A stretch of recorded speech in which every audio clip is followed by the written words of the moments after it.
This is James Amoah from Kaleidoscope International. If you're running operations in Dubai or the wider Gulf right now, you don't need me to tell you things are breaking. You're living it every day. And in the last few weeks, the Iran-US-Israel conflict has turned the region from a trade superhighway into a logistics minefield. Ocean carriers have suspended Hormuz routing. Jebel Ali briefly shut down the aerial debris. Airspace restrictions are forcing reroutes, and insurance costs are through the roof. I'm getting the same three questions from CEOs, supply chain leaders, and customer delivery heads across the region. So let me address them directly. Question 1. Our normal shipping lanes through Hormuz and Red Sea are either blocked or economically impossible. How do we move goods without destroying our margins? Well, this is the hard truth. You can't keep your old lanes and your old margins. That equation is definitely broken. But you can do something.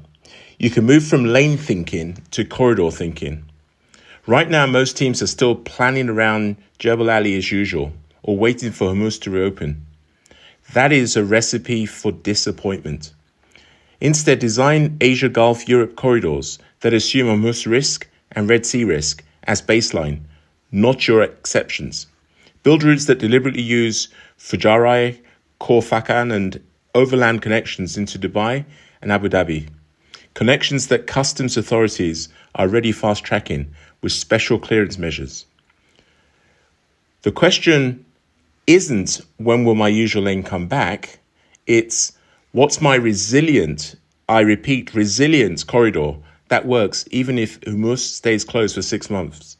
Yes, it's more expensive up front, but compare that to spot rates that are 5 to 10 times higher when you're scrambling at the last minute, or to the cost of losing a tier 1 customer because you couldn't deliver for 3 months straight.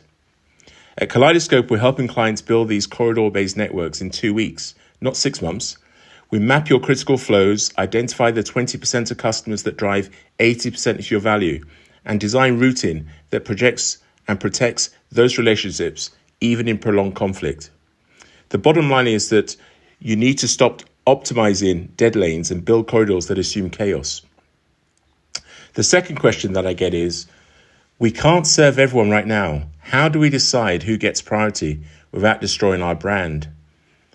This is the question that keeps executives, let's put it this way, up at night. And it's exactly the right question to be asking at this time. Here's the framework. Customer back allocation, not capacity forward distribution.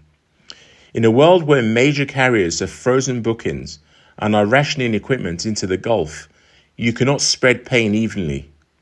Trying to serve everyone equally means failing every time, and you're failing everyone equally. You need hard-edged customer segmentation, your tier 1, your tier 2, your tier 3.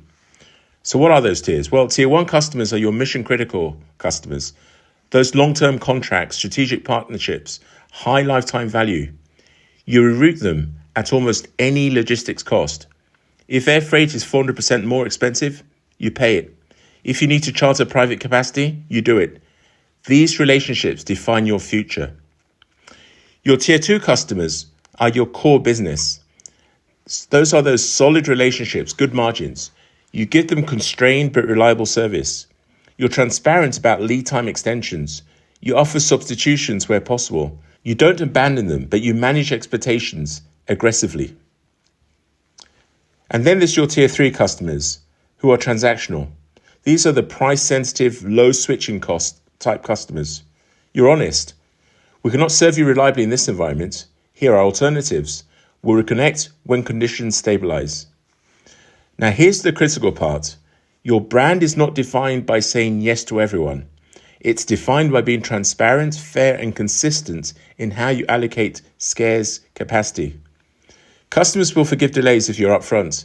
They will not forgive broken promises or finding out from someone else that their shipment is stuck indefinitely. At Kaleidoscope, we help build a segmentation model in partnership with your sales, finance, and operations teams. So it's not just a supply chain decision, it's a strategic commercial decision with full organizational alignment. The bottom line here is you need to segment ruthlessly and communicate proactively and protect what matters most. The third question I get is, This feels like firefighting every single day. How do we move from chaos to control? Well, let me tell you, you're not failing. The environment has changed faster than most operating models can adapt. But here's the shift you need to make. Treat this not just as a crisis, but as a live fire exercise for the operating model you'll need for the next decade. Because the capabilities you build right now, an integrated control tower that watches conflict triggers, weather shocks, and port status in near real time, those scenario playbooks pre-aligned with finance and commercial, the governance that lets you switch plans without waiting 3 weeks for executive approval, these are all the capabilities that turn the next shock into market share. You're going beyond survival. So here's what we're implementing with clients in the region right now. First, a rapid 2-week exposure assessment. Where are you actually vulnerable? What's your dependency on Hormuz's routing, on UAE airspace, on Jebel Ali as a single node? Most companies don't actually know this with any level of precision until we map it. Second, your scenario-based playbooks should exist, not just one plan. You need to think in scenarios, 3 or 4 plans that trigger automatically based on observable conditions. Does Hormuz reopen? Do escorts start? Does Jebel Ali face sustained disruptions? Each scenario has pre-approved actions. You're not waiting for board meetings. The third is that your customer back allocation logic should be embedded into your S&OP or your integrated business planning process. You see, this isn't a one-time emergency decision. You are talking about a permanent capability. Who matters most? How do we protect them? What do we communicate and when? At Kaleidoscope, we sit at the intersection of supply chain design, operational excellence, and customer experience. We don't just tell you what to do, we help you build the muscle so your team can execute it tomorrow morning and the day after and sustain it for 6 months from now on.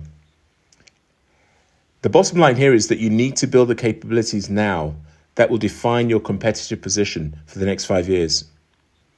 So if you're listening to this from Dubai or Abu Dhabi or Riyadh or anywhere in the Gulf, and you're feeling like you're making it up day by day, you're not alone.